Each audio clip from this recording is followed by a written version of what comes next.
గ్రామాల అభివృద్ధి ప్రజల బాగోగులు కోరుకునే పార్టీ బీఆర్ఎస్ పార్టీ మాత్రమే అనేది ఇవాళ రచ్చపల్లి గ్రామాన్ని మనం చూస్తే పూర్తిగా అర్థమైపోయింది. కాంగ్రెస్ పార్టీ అధికారంలో ఉన్నప్పుడు మాత్రమే వాళ్ళు గ్రామాలలో కనబడతారు.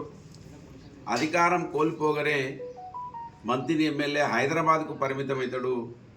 ఇవాళ రచ్చపల్లి గ్రామంలో కూడా వర్షం వస్తే ఏదో పురుగులు వస్తాయి, ఉసిళ్ళు వస్తాయి అన్నట్టుగా ఇవాళ రచ్చపల్లి గ్రామంలో కూడా కాంగ్రెస్ పార్టీ పరిస్థితి అదే విధంగా కనబడుతున్నది.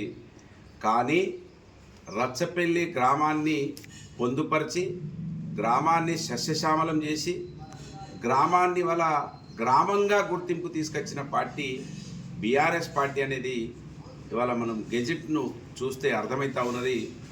ఆ గ్రామానికి సంబంధించినటువంటి ఆ గ్రామానికి ఆ రోజు ప్రజాప్రతినిధులుగా ఉన్నటువంటి సర్పంచ్గా కనవేరు శ్రీనివాస్ కావచ్చు, మన వైస్ ఎంపీటీసీగా ప్రసాదరావు గారు కావచ్చు, ఉప సర్పంచ్గా సదానందం ఇవాళ ఈ గ్రామాన్ని కాంగ్రెస్ పార్టీ ఆయంలో అనేక గ్రామాలు సింగరేణిలో పూర్తిగా మరి ఆ సింగరేణి మైన్లలో పోతే భూములు పోయి ఊర్లు పోతే సింగరెడ్డిపల్లె లాంటి గ్రామం, పెద్దంపేట మంగళపల్లి లాంటి గ్రామం ఏవి కూడా మళ్ళీ పునరావాసానికి నోసుకోలేదు.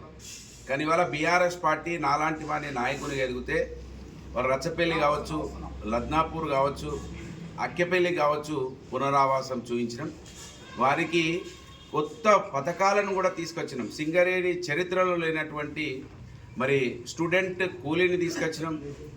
ఏదైతే ఎవరికైతే ప్యాకేజ్ వర్తించదో పిల్లలకి ఎక్స్గ్రేషియా తీసుకొచ్చినాం. ఆడవాళ్లకు పెళ్ళిళ్ళు అయిపోయి వెళ్ళిపోయిన వాళ్ళకి ప్యాకేజ్ లేకుంటే వాళ్ళకు కూడా ప్యాకేజ్ తీసుకొచ్చినాం. చనిపోయినటువంటి వాళ్ళ తండ్రుల ప్యాకేజీని పిల్లలకి ఇవ్వడానికి తీసుకొచ్చినాం. ఇట్లా అనేక విషయాలలో సింగరేణిలో కార్యక్రమాలు చేసిన పార్టీగా బీఆర్ఎస్ పార్టీ. ఇవాళ రచ్చపల్లిలో 9 మాసాల కింద మేము గెజెట్ తీసుకొస్తే దాన్ని బయటికి రాకుండా తొక్కిపెట్టినటువంటి చరిత్ర రచ్చపల్లి కాంగ్రెస్ పార్టీ వాళ్ళకి మంత్రి ఎమ్మెల్యేకి దక్కితే దాన్ని కష్టపడి గవర్నర్ దగ్గరికి వెళ్ళి కూడా ఆ గెజెట్ని బయటికి తీసుకొచ్చి ఇవాళ ఈ గ్రామాన్ని గెజెట్ అంటే ఏ సర్వే నెంబర్ అయితే R&R కోసం ప్రభుత్వం సింగరేణి వాళ్ళు తీసుకున్నారో ఆ సర్వే నెంబర్ను గెజెట్ చేసి ఇవాళ గ్రామ పంచాయతీగా చేసినటువంటి చరిత్ర కూడా బీఆర్ఎస్ పార్టీ కేసీఆర్ గారి నాయకత్వంలో మాకే దక్కిందనే విషయాన్ని ఇవాళ స్పష్టంగా కనబడతా ఉన్నది.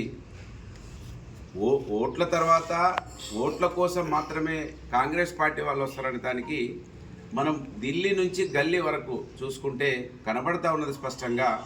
రచ్చపల్లిలో ఇవాళ రంకెలేస్తున్నటువంటి కాంగ్రెస్ పార్టీ వాళ్ళు ఏ కాంట్రిబ్యూషన్ లేకున్నా కూడా ఇవాళ మేమే సిపాయిలవని ఇంకా ఊకదంపుడు ఉపన్యాసాలు ఇచ్చి అధికారం ఉన్నది కదా అని ఆ రోజు మేము కట్టించిన ఆలయాలకి మేము ఏమంటారు అవి కళ్యాణాలలో కూర్చుంటాం, మేమే విగ్రహ ప్రతిష్టాపనలలో కూర్చుంటామని అవమాన పడే విధంగా వాళ్ళ వ్యవహార శైలి ఉన్నదనే విషయాన్ని ఈ సందర్భంగా గుర్తు చేయక తప్పడం లేదు. ఏ అవకాశం వస్తే అవకాశం గ్రామాలను అభివృద్ధి చేయడానికి కోసం, ప్రజలను బాగు చేయడం కోసం ఆలోచిస్తుంది బీఆర్ఎస్ పార్టీ.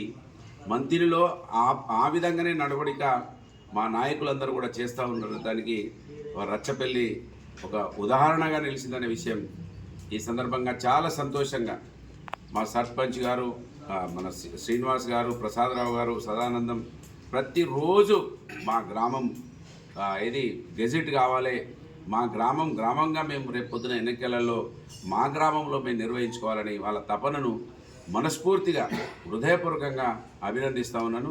వారికి శుభాకాంక్షలు.